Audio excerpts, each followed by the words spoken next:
అందరికీ నమస్కారం. నేను మీ గడ్డిపర్తి రమేష్ బాబు, డాక్టర్ చదలవాడ యువసేన, పల్నాడు జిల్లా.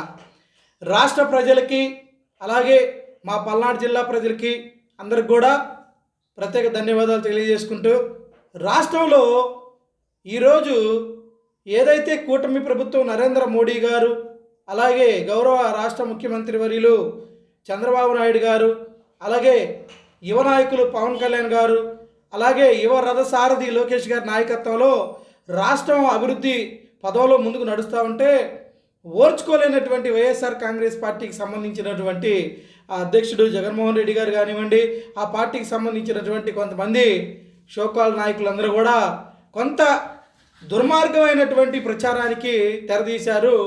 దానికి సంబంధించి ప్రజలెవరు కూడా నమ్మాల్సినటువంటి అవసరం లేదని చెప్పి ముందుగా తెలియజేసుకుంటూ, మా నసరావుపేట శాసనసభ్యులు డాక్టర్ చదలవాడ అరవింద్ బాబు గారి నాయకత్వం వర్ధిల్లాలని కోరుకుంటూ, అలాగే నసరావుపేట నియోజకవర్గంలో మరి గత కొంతకాలంగా చూస్తున్నటువంటి అభివృద్ధి కార్యక్రమాల్లో మరి 100కి 200% ముందుకు దూసుకువెళ్తూ, అటు కొత్తపాలెం కోటప్పకొండ మరి బీటీ రోడ్డు ప్రారంభించడంలో కానివ్వండి, అలాగే ఏదైతే పాత జగన్ కాలనీ ఉందో ప్రస్తుతం ఎన్టీఆర్ కాలనీ, అది అక్కడ రోడ్డు మీద నుంచి లోపలికి బీటీ రోడ్డు ఏర్పాటు చేయటంలో ఒక ఇంత సంతోషకరంగా ప్రజలందరూ కూడా సంతోషపడుతూ ఉన్నారు.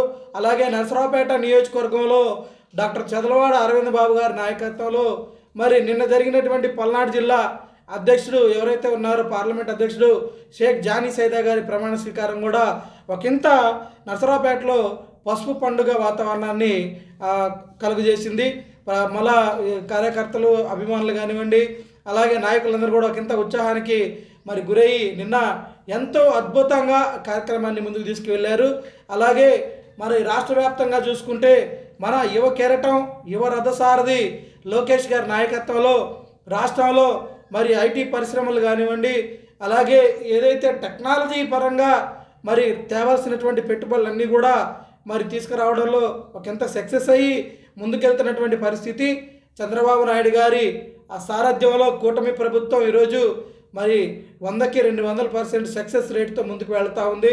అలాగే రేపు పెన్షన్ల పంపిణీ కార్యక్రమంలో కూడా మరి ఏదైతే ఒకరోజు ముందుగానే పంచే కార్యక్రమాన్ని కూడా చేపట్టి దిగ్విజయంగా ముందుకు కొనసాగుతున్నటువంటి పరిస్థితుల్లో రాష్ట్ర ప్రజలందరూ కూడా సుఖ సంతోషాలతో కొనసాగుతున్నారనేటువంటి విషయాన్ని మరి మనం అందరం కూడా ఒకంత జ్ఞాపకం చేసుకుంటూ, మరి కూటమి ప్రభుత్వం మీద వైఎస్ఆర్ కాంగ్రెస్ పార్టీ ఒకంత బురదజల్లే కార్యక్రమాన్ని తెరలేపారు. అటు తిరుమల తిరుపతికి పుణ్యక్షేత్రానికి సంబంధించి లడ్డు వివాదంలో కూడా సుప్రీంకోర్టు కల్తీ జరగలేదని తీర్పిచ్చిందంటూ ఒకంత దుర్మార్గ ప్రచారాన్ని మొదలుపెట్టారు.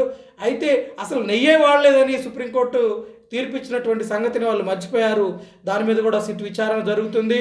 అలాగే ఇప్పుడు ఏదైతే హనీ ట్రాప్ ఉన్నారో ఎమ్మెల్యేల మీద ఒకంత ప్రచారాలు జరుగుతూ ఉన్నాయి.